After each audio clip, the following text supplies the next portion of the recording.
Welcome to today's episode. We have a really exciting guest, Vishwa Karthik.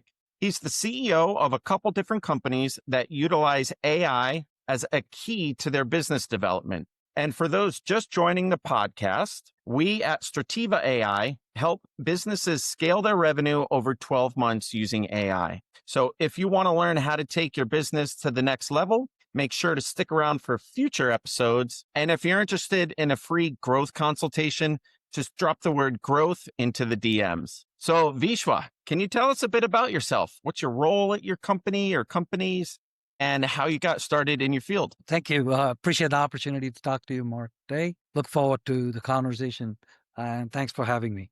So Indeed. thank you. I've been in the space of data for the past, I want to say close to about 27 years now. No kidding. So it has evolved, to say the least. Having been in the tech space, this is my third entrepreneurial journey. The second one involving data-related companies. The first one was related to healthcare and data, where we help transform people and their care plan and helping the hospitals and the health systems improve their care and the patient safety and other aspects to healthcare. So post-COVID, and as the data was improving, one of the key papers that we wrote, we have about 14 papers to our credit in the health forum. One of the key things that we noticed was that data was going to change the way with AI. One of the areas that we worked on was what's called as capacity management in a hospital ER, right?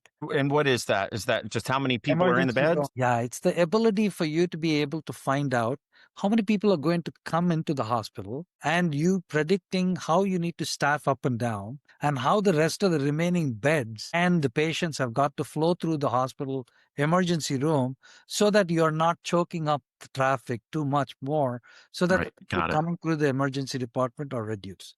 So that was the problem statement, right? Okay.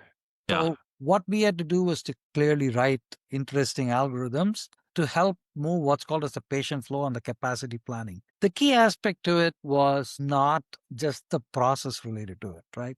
Because it's related to people and patients, it's a completely different ballgame than just having a manufacturing unit or a digital twin or manufacturing, because people are different. You have diabetes, I have diabetes, your diabetes could be very different than my diabetes. It's not the same as a defective product requiring certain kind of a. Absolutely not. So the complexity increases. So what we wanted to find out was how is it that the people need to move through this channel and how they make the decisions along the way is a very important factor on who to staff where Sure. and how to staff them right so that you're in a position to move them through. So as we were doing this project, I want to say in 2016, so when I realized AI is going to change the game. And just as I suspected, 3 million jobs are going to be lost over the next 3 years. You're talking about now over the next 3? Correct. Which will be because of AI improving a lot of process related stuff. That's the bad news. Here's the 164 million new jobs will be created. Interesting. And how did you come up with these two numbers? This is the World Economic Forum. Is it? Years and reports. Yeah. Uh-huh. So given that, so what do we do about the 96 million? Can they be repurposed to the 164? The answer is a no, without reskilling and upskilling. So what we wanted to do was we built an entire AI patent and a platform on how to assess human skills, not just I'm a truck driver, so I know to drive a truck. That is just what they do for a living. Their skills are way beyond just driving a truck, right? It's about time management. It's about adaptability. It's about having the capability to manage a tough, critical situation. It's their capability to problem solve when there is a traffic which is backed up by 3 days and if you're carrying a cargo, right? And all of these different problem solving skills and capabilities come into the picture, but they represent themselves as I'm a truck driver, which is not the case, right? You can write a software to do truck driving, right? You can write a software like Tesla's come up with an autonomous driver. Right. You can rewrite that job, but you can't take away the foundational skills of people, which are transferable, right? So the piece that we worked on was over the last 3-4 years is we've got the patent already granted by the US government, right? Which is how do we assess the skills of people by just them playing a game? So we give them quizzes and we understand 84 different skills that the humans have. And now this is for any industry. Any industry. It doesn't matter Interesting. what you do, right? If you're in sales, you can send it to all the sales team members and say, hey, I'd love to understand where your skills are and what I need to. So much like your desk and all of these other profiles Right. Uh-huh. that you run today, that's a very generic number, right? Now this is personalized because it's data science at scale. Disk is you're giving all of that information and answers in a test setting. We are saying there's no need for a test. If you put anybody in a test, they are trying to ace it. What Right. we did was we are trying to figure out a way to get consistency in patterns. Good example in behavioral economics is, let's say, for example, you have $100. Your portfolio changed $2,000 yesterday, and you took $100 to go play blackjack at Vegas. You won another $100. What are you going to do, right?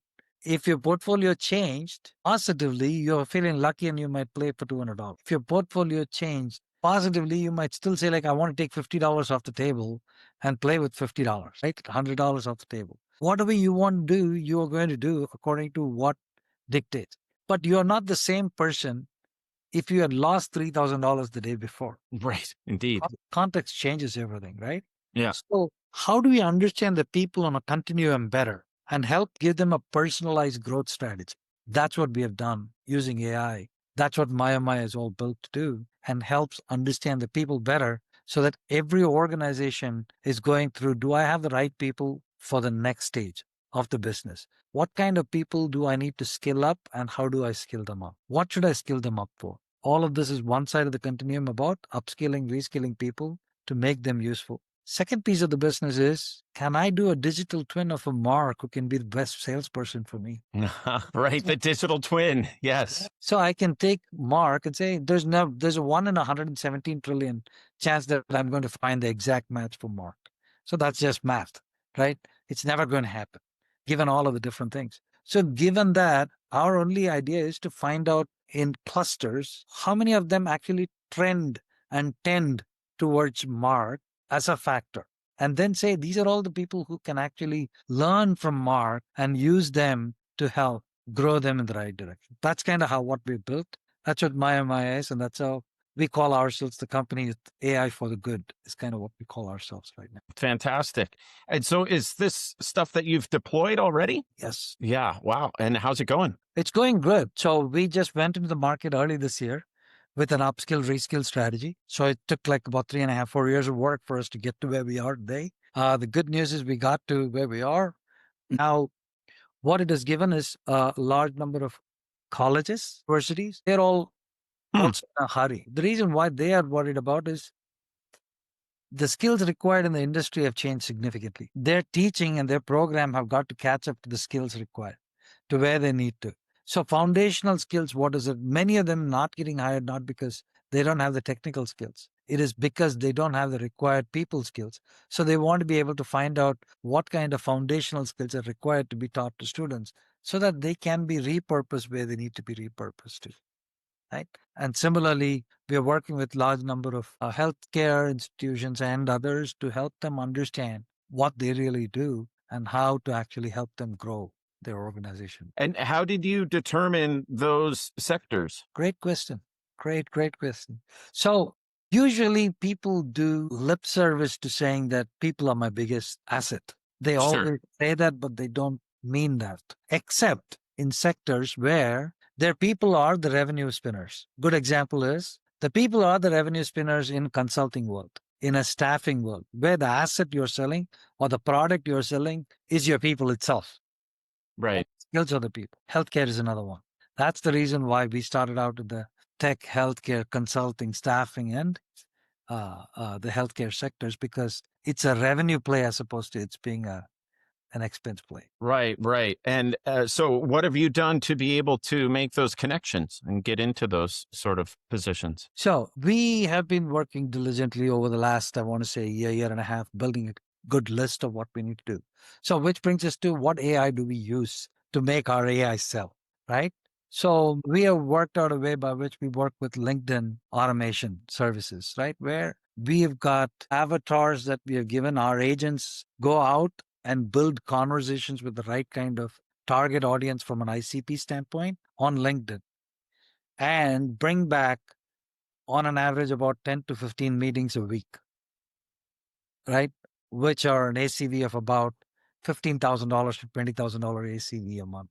We 15 to 20 meetings at the conversion rate of about 15 to 20% and a trial ratio of about 50 to 60% is something that I can live with because Yeah.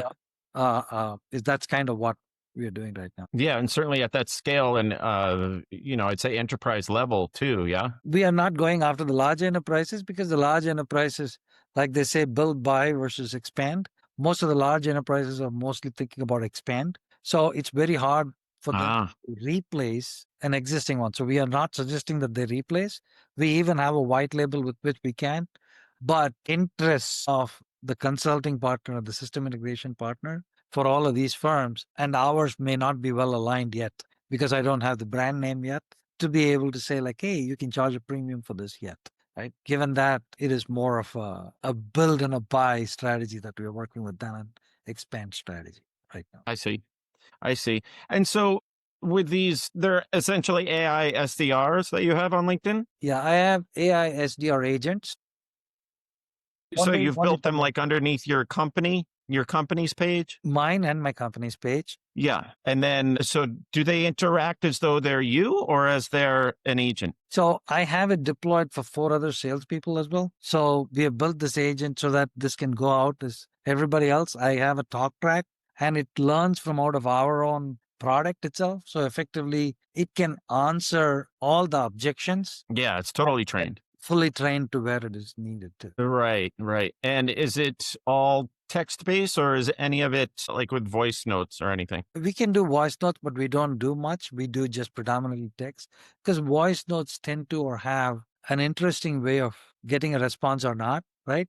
But these days, we try to do text, but I have an asset library which we have created where we have a lot of assets which are video assets or which are what do you call it, infographics and others on what the questions they ask. It uses it from out of our asset library to fill the gap Sure. instead of Like just that's the knowledge base you've trained on. Yeah. Right. Oh, wow. That's super exciting. That's really, but really, really exciting. that's not our core business. Our core business is around selling Maya Maya, which is about. So this is just Yeah, Miramar. Yeah. Yeah, I saw that on your LinkedIn actually, and I wanted to ask about that. So, yeah, please speak about that. yeah, Maya Maya is the one product that I was telling you about what we do, which is how we help people understand more about their strengths and put that together to get to where it is. That's the product that I was talking to you about earlier. Got it. Okay.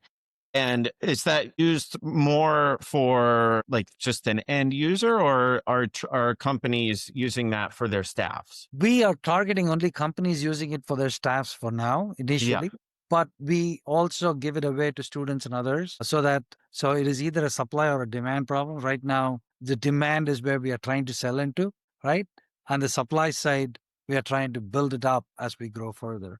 So think of it like a marketplace where Mhm. you could go and get anybody to sign up. Okay. And yeah, like how big is your team? So we have a pretty spread out team across the globe. So we have about 13 people in the United States. And this is where our data sciences, our entire R&D works out of here, right? All of the logic and the entire algorithm, everything is built here. Our data engineering team sits in India, and I got go-to-market teams, which is spread across the Middle East, India, and the US. Oh, fantastic. It's a quite an amazing business model that you've put together. It seems like for a long time now, really just coming around to fruition now over the past 2 years. Over the last like 9 months to a year. That recent. Okay. Interesting. Interesting. What would you say are some opportunities that you could also go into, like other sectors, or like what industries are currently underutilizing AI that you might be able to help with?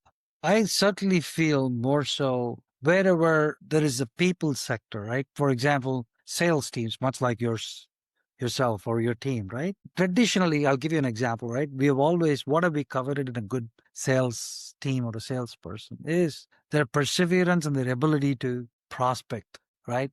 And Yeah, their that's one ability part for to sure. that is the absolute thing that we used to say, hey, we want more hunters, not farmers, right? We used to say that we like more hunters than farmers, or how simplistically, that's how people used to look at the world. But with the advent of AI, the nurturing piece of hunting and the nurturing piece of farming has become an important component, because now it is not about the white space that you can actually get at the top of the funnel that I'm really looking forward to. So I'm looking for slightly below the top of the funnel is where the nurturing. So if you look at me, I have like a lot of leads in my pipeline, which I have absolutely not nurtured. Mm, Right? So it requires and it is not that any machine or an AI could nurture them as well as a human being, right? We can certainly, certainly. Yes. And they're still very viable candidates. Correct. So they're still viable candidates, which we will have to learn a lot more over a period of time to get them to nurture. So those are all things that I believe are great places where this market I want to go after, right? And what I do not believe is I have the answers. I don't think I have the answers for everything, right? So what I'm really looking forward to are people like large firms, much like yours and others, right? Can white label my entire product. It Mm, becomes part of your arsenal, right? Then it becomes the value added component that you could go and could think about it this way, right? As a salesperson, if you're defining an ICP, right? From an ICP, if you can say, hey, you get on the program, one of the key things that we are trying to do is in the fintech industry. hmm Sure. Key area where they are really focusing on is who do I make a loan to? A lot of dry powder, right? But they want to give a loan to the right kind of a person. With impending job losses coming for a lot of different people, is FICO score enough for me to tell who's going to have a job 2 years from now or a year from now, right? So we are applying that same kind of a logic to see, hey, can you kind of project and tell what's the risk score that you could potentially be dealing with, By right? pulling in other factors. By pulling in other factors, by Right. incorporating the white label portion of Maya into your loan origination process, incorporating the same kind of a thing into, let's say, for example, you're a customer on HubSpot and you have a HubSpot contact and you say, hey, I'd love to learn more about you. These are the 4 things. Are you the best CIO or whatever it is? We'd love to see what your growth path is going to be. Would you mind sharing this information with us, right? Understand more about your contact. Remember those things when we used to sell discs on LinkedIn Yeah. and prayed that everybody did their disc and Yeah. Take the time to fill it out. we just wanted to take the time to take away the time and give them a way to actually play with this and then understand the people better so that you can actually package. Hey, this is who you need to sell to as to why. Brilliant. Brilliant. And have you set up the white label portion already, or is that something in the works? It's all completely set up. So now somebody like you, if you want a white label, it takes 2 days for us to turn on a white label for you. And you will be just running as if you had Maya built all the way through. Ah, interesting. For the audience, I don't know if you're willing to share here or have them go offline with you, but if you care to share about pricing right now, Right. or Super easy. White labels start at $7,000 one-time fee. After that, normally, if you're a Maya customer, for every user licenses, a latte a month or too late tomorrow is kind of our yeah, our yeah, classic. it's $5 per user per month is kind of what our approach is for the employees and others within the organization. No kidding. Oh, that's great. I Yeah. see. So So yeah, you're driving it mostly by the platform, and then you're spreading the wealth by keeping the expenses down, if you will. correct. And then somebody like you, if you were to white label with us, you would take the white label and give us a one-time fee of 7K and we'll put the whole thing up for you. As soon as you're ready with it, our ask is $2 per month from you. You can charge whatever you want, kind of value Hmm. that you provide, right? Good example is coaching industry. Many coaches would want to use this to help score and see where they're making progress with their mentees, right? Or the various people who they're training them on. And what do they get in return is they get continuous supply of information to get them to go where they need to go and drive their progress and showcase their progress back to them in their own brand with their own IP with their own way of saying what is right for them. Same thing is applicable for it. And so does it work both at the beginning of the funnel, as you were talking about before, where it's going out and in essence searching for the ICP, as well as once said ICP is found or someone similar and maybe they're in the individual's CRM environment, can it also crawl through that and then make the appropriate reach outs with those candidates as well?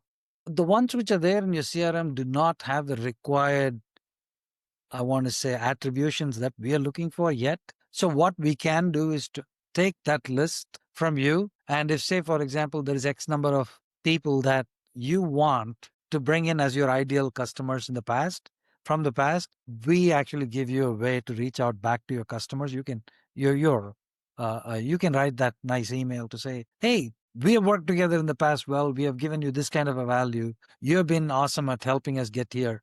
Would love to see more of what you can do. This is kind of what we're coming out with. Would you be willing to share your profile with us so that we can help other people with the right kind of skills to get to where they need to be? Mm, Let's say this is your messaging to your existing customers and mm, they're willing to share that with you. Now they work as the baseline of who Mark has been successful with. It doesn't matter they were the most successful somewhere else. This is where you have been the most successful at, right? sure, Oh, sure. now you can use that as a baseline and say, anybody coming in to your second part of the question, can I do that at the Hmm. top of the funnel? Now that I've created the avatar of the ideal customer profiles who are the best buyers of Mark's program related to, uh, say, XYZ. yeah, whatever, right? Whatever it Mm, is. right. Now you can say, hey, please come in and show me your profile, right? If you're willing to share, we'd be willing to give you X amount of money for you to be able to share your profile with us, and we'll match you up with certain people. And if we do, whatever the model is that you built, right? If they share their profile with you, you can match them and say, hey, these are the 15 products which are right for them. These are the 3 products which are not right for them. These are the 7 products which are right for them. You can, because you got the avatars for all of those ACPs, effectively say, now do not ever try to give them something that they want. This is like going to uh, uh, the wrong, Wait, say that again. Do not give them something they want. they won't buy, right? So, for example, if say, I will never ever buy certain products from you, then in your ICP, I might fit your criteria of, oh, 45 to 50-year-old, all of these criteria I might fit, right? But Yeah. let's say I'm vegetarian, you're trying to sell me beefsteaks. There's no way it's going to Oh, work, I got you now. Yeah, yeah, yeah. Right. right? Yeah. Yep. Makes sense. Very So, interesting. Yeah. Real quick before we move off of that, what's the website? oh, the Everyone listening. website is Fantastic. And we'll be sure to include that in the show notes as well, by all means. So, Visha, what cultural or organizational barriers have you encountered when introducing these AI solutions and how have you addressed them? great, great, great question. 2 things, right, always stand out.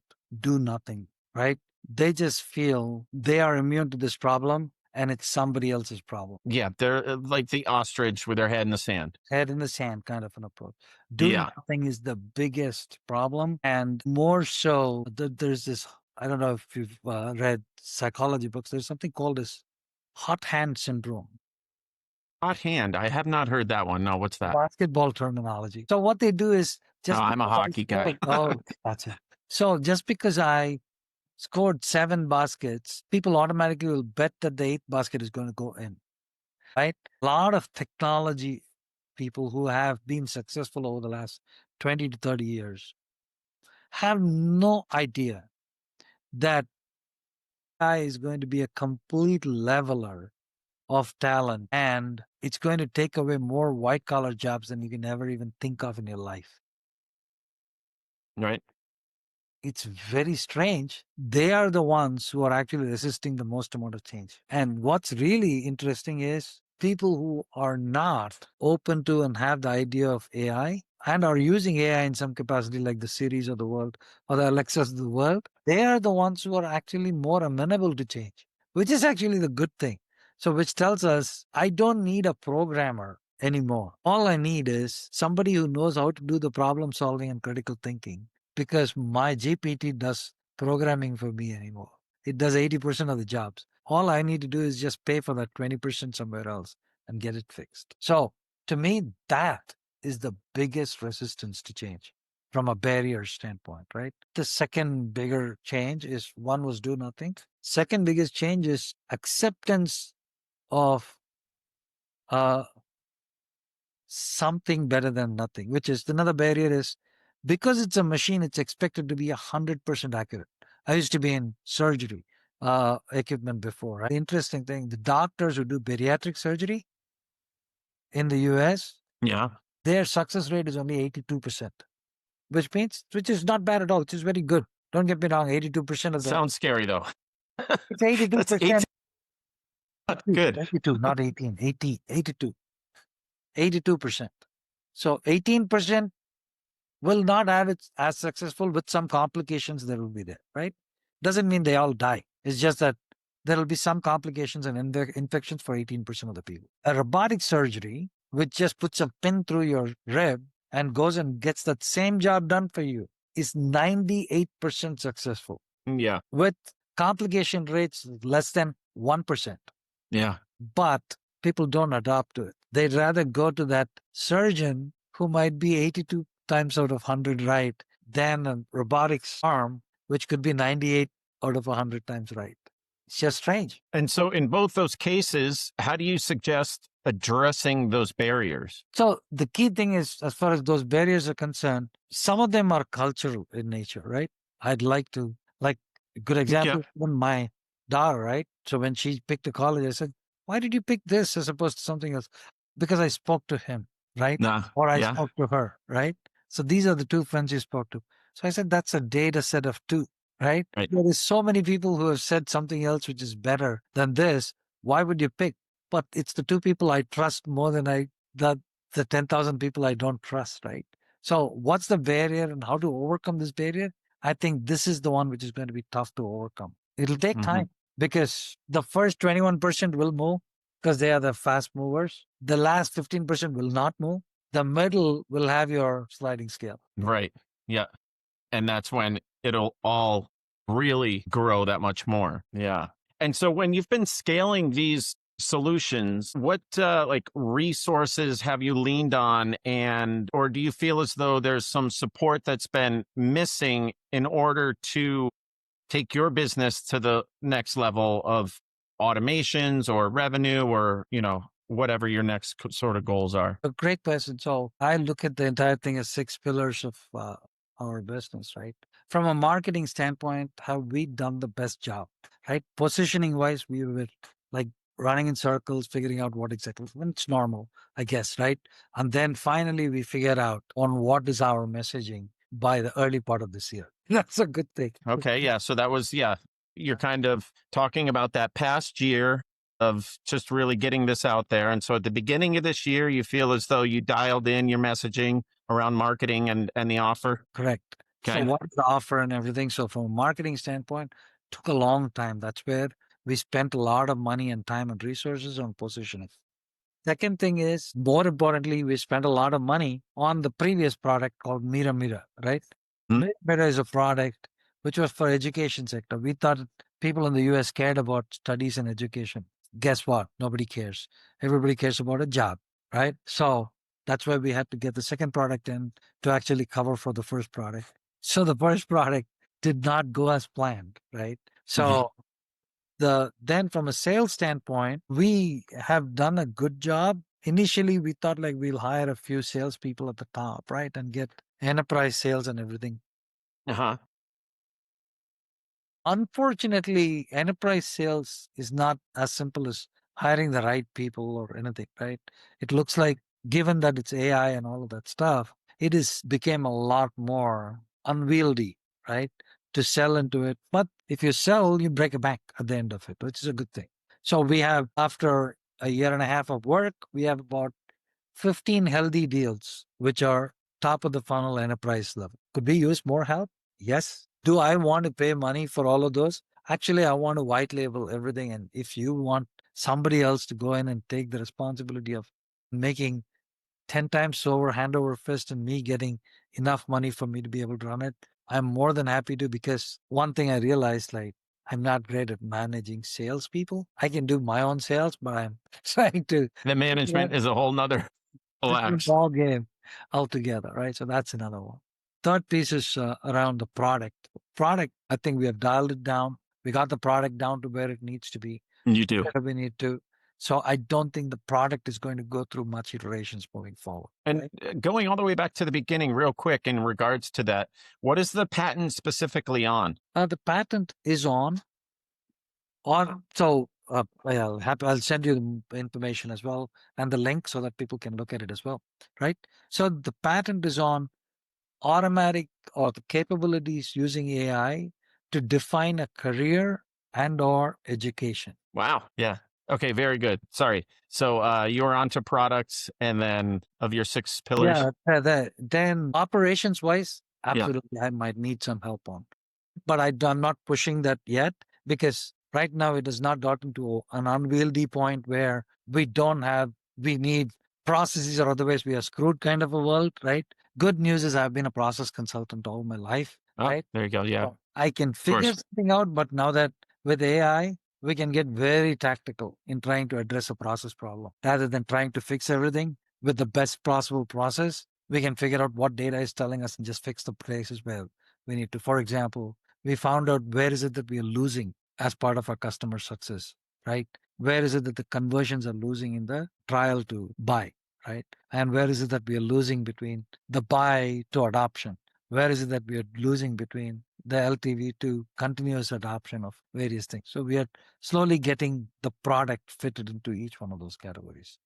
And how are you using AI to determine those things? Or is that all human where you're taking a look at that? So it's a combination. I wouldn't Yeah. say it's all human. I wouldn't say it's all AI alone, right? So we have where we are losing people along the way in the journey from a marketing standpoint, right?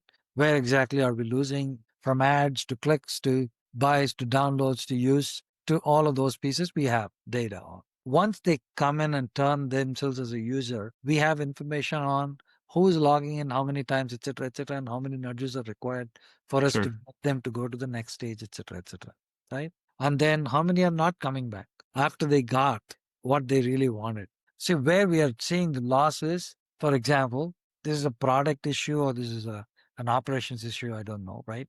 We haven't still figured out. After they achieve, let's say I want a job and I worked hard to figure out all my gaps are, and I got the next job. Now what? Now they are not interested in working with the product anymore until the next time they really want to change. So how can I figure out a way to keep them engaged is something that we're working. Right. Right. So there's recurring support services and cash flow. Right. Very interesting. Okay. So that was operations. And I think you mentioned, so that would have been 4, right? And you so Yeah, that's 6 or pillars? then we have the next pillars around FP&A, which is about financial planning and having the capabilities to get to where we need to get to. So from that standpoint, we are just using normal QuickBooks and or everything for us to be able to do what we're doing. We got the Stripe integration and everything done automatically. Yeah, of course. So Yeah. life is simpler. I don't see that pillar growing much at all. Much. The last piece of it is, of course, the people and administration side of things, right? So we try to eat our own dog food a little bit. Right. So that's what we're doing. Fantastic. Oh, very good. And could you share perhaps something about an instance where you did some AI implementation that led to some unexpected challenges or maybe setbacks? And then what were some key lessons that you've learned from and also, and potentially employed some solutions around? Great question, right? This happened about 6 months ago. One of the large enterprise prospects of ours love the tool. 35,000 people company and a large portion of them in Mexico and in Brazil. So their whole thing was they loved the whole aspect of it. They said some of our users are operationally in Mexico and in Brazil. Any chance you could just make the entire console as well in multilingual, right? We had otherwise the questions in multilingual. Now they made an entire request for the console to be multilingual. So we put the entire console in multilingual as best as we could with a bunch of guys who had no idea how to do Portuguese, right? We had to hire a bunch of different people and we didn't even know whether it was right or wrong, right? So the thing that we figured out was we put everything in front of them and the folks that we hired were from Spain. The way that they use their Spanish is very different from how it is down south. Right. Right? And so they say like, it is right, but it's not how we use it. Can you get it colloquially to where so it's like we had to go through a whole circle to make that all fit to where it is. But I know that it was super challenging over the last 3, 4 months for us to get a whole piece of the puzzle squared away. But we are better for it today. Now we have figured out like 10 different ways to do all of this. So we actually got it working in 11 other languages besides these two at the same time.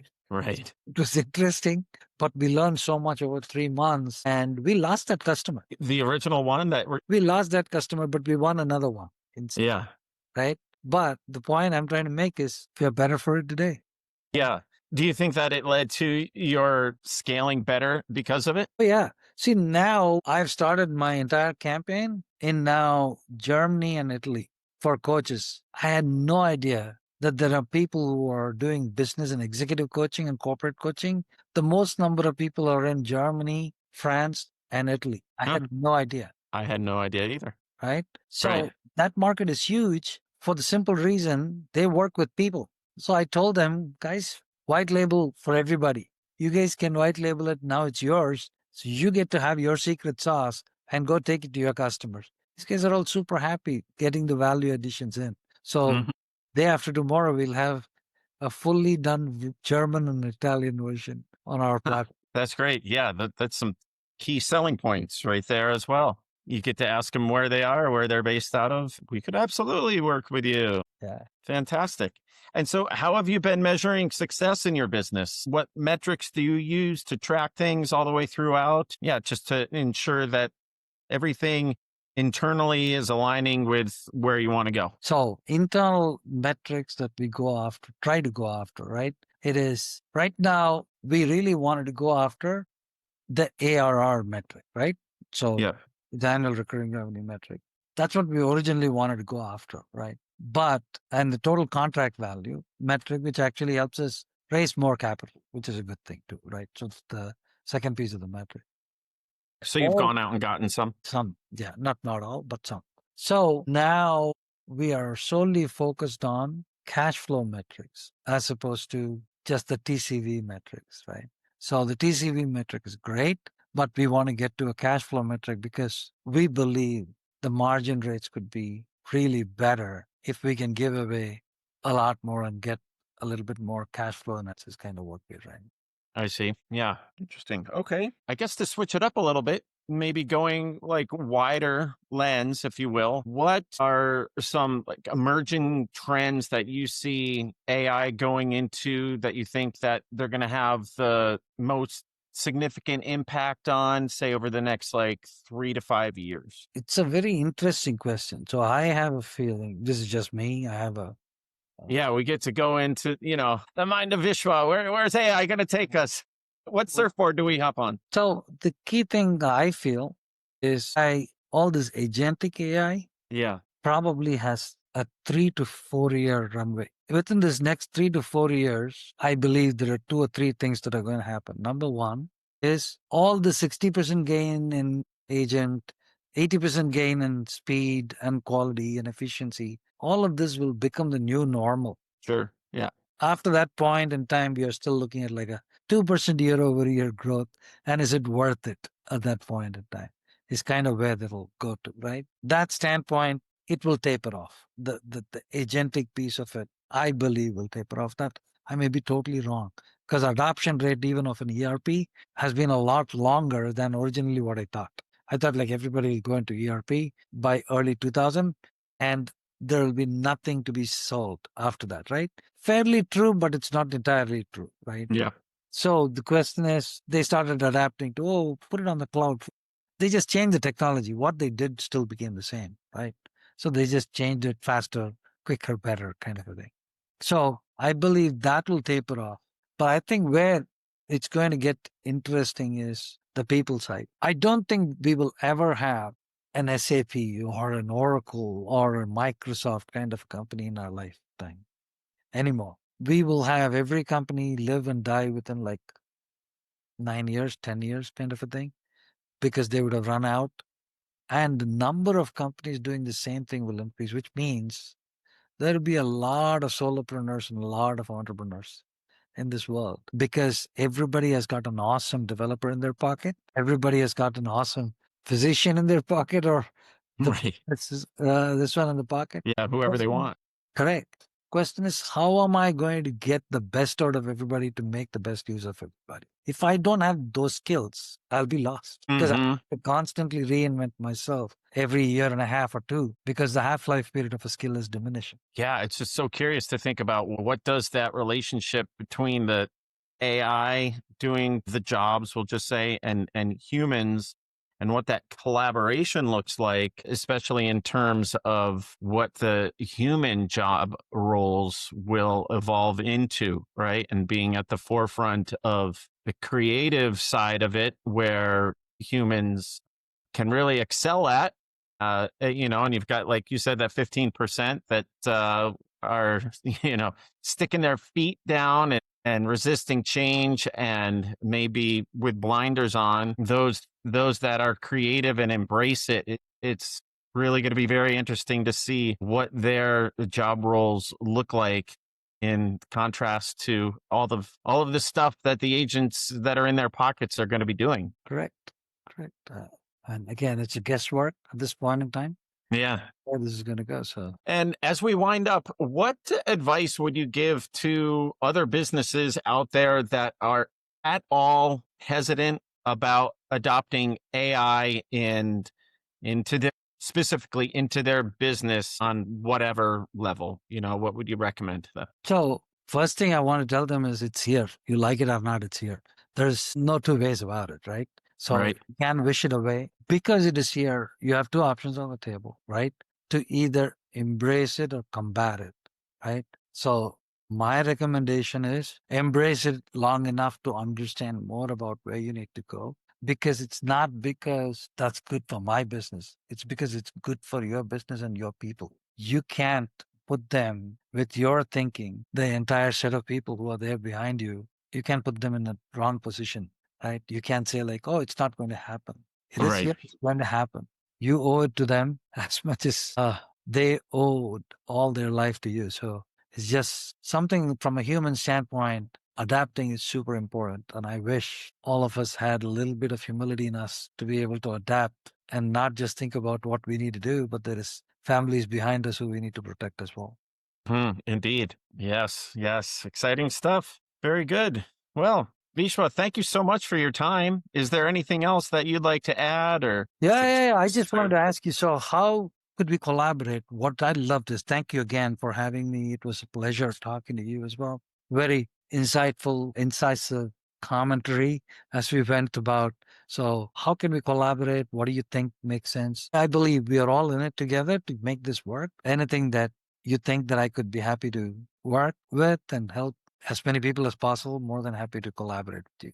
Mark. Fantastic. And so I'm going to have my team do a little bit of editing here. So, one quick last question.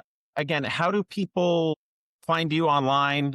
What's your website again? And we'll drop it in the show notes. And how can people reach you? Excellent. My name is Vishwa Karthik. You can reach me at Karthik, Karthik, at catenate.io.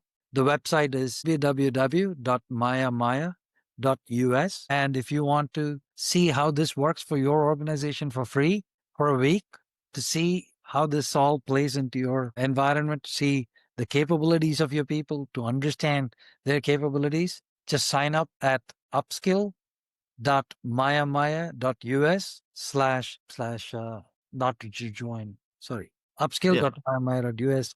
And sorry. Yeah, no, that's fine. We'll get it in the notes. Yeah. Yeah. So upskill.mayamaya.us, and then go ahead and sign up / sign up. Sorry. There you go. Sign up. Sign up. Yeah. You should be able to sign yourself an organization up, invite as many people as you want. You'll be able to see everybody's pattern and give everybody a pathway to go where they need to go.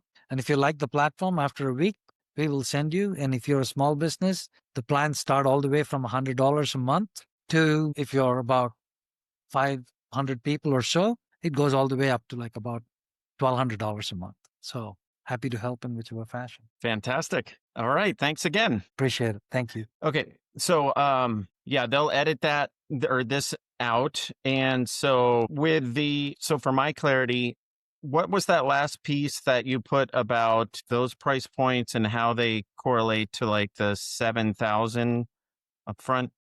7,000 is for white label. Yeah. Oh, I see. 7,000 is for, this is if you want to just sign up for Yeah. Maya directly, you can do that today, Mark, right? You can just go into Got it. mayamaya.us / That's MAYA? MAYA, two times. Right. Yep. Okay. So upskill.mayamaya.us / what did I say? Sign up. Sign up. /sign up, right? Slash Yes, sign up, and then you should be able to I see.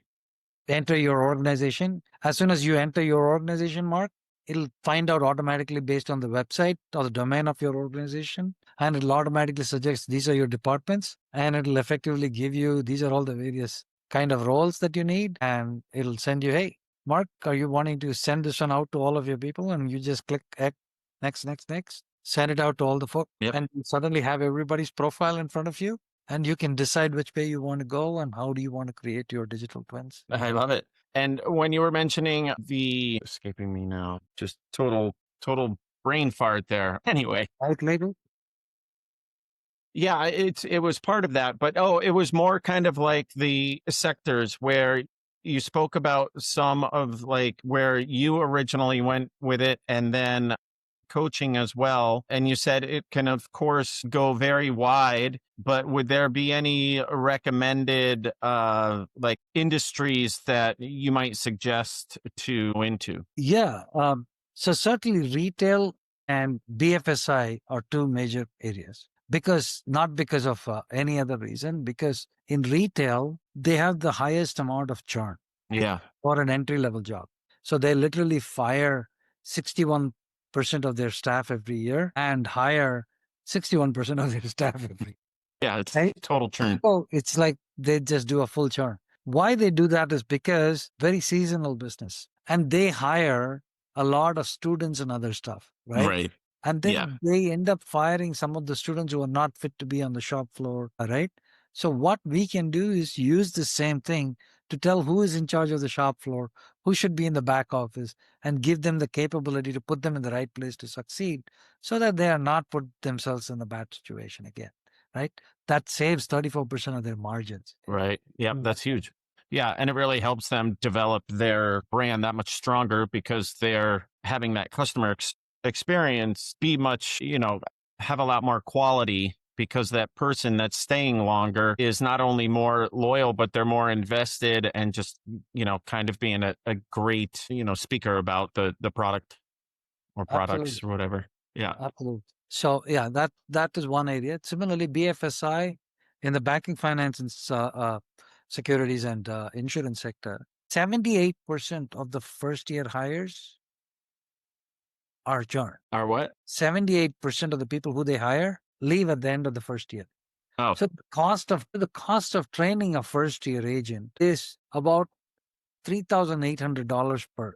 So they literally chalk 78% of whatever the percentage of the number of people who they hire for their first year as a cost of doing business and add it to their losses and margins. So you can actually make a difference. But are they the people who make the revenue? The answer is a no, right? So that's why will they spend $5 a month on a $20 per year, $20 per hour resource? Companies are showing the propensity not to, right?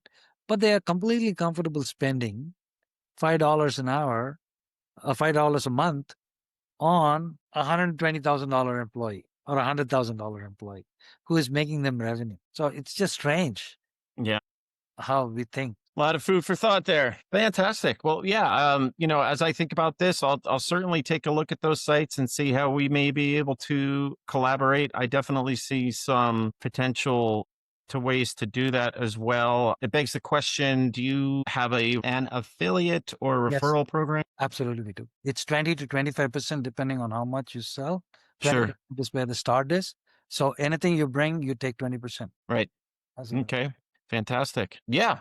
And, I am a small business. For me, the goal is to take this into more where the clientele is not just SMEs anymore, but bigger. That's the end goal. And so I'm using this podcast method as a way to find, the people that might be in those places and just really want to be as efficient and embrace all of the AI out there as possible so that I'm not in that middle sector like so you at the Mark, do you beginning mind of if it. I ask you this question? So your role is going to be the crucial role in the future, I think, right? People who are all captive, good salespeople. Talking to my son as well. You will have like 500 awesome relationships that you can sell any product into. You become an influencer, right? Right. Because at that point in time, that's kind of how things are going to be solved moving forward. I would And with AI influencers too. exactly my point, right? That was my whole point of this conversation, which is I am happy to collaborate in any kind of a fashion with which you bring in, I'm just getting referral revenue and I am solving only one piece of the whole puzzle, the people piece, right? So, and that is the crucial piece for any organization. It's made up of people, right? So if we can work together, that's why I'm trying to build a middle out strategy of having awesome intermediate sellers who can get the job done. Yes, I'll get 20 cents on a dollar, but I don't care. Right. Yeah. Right. Because you're building up a lot. Right. Yeah.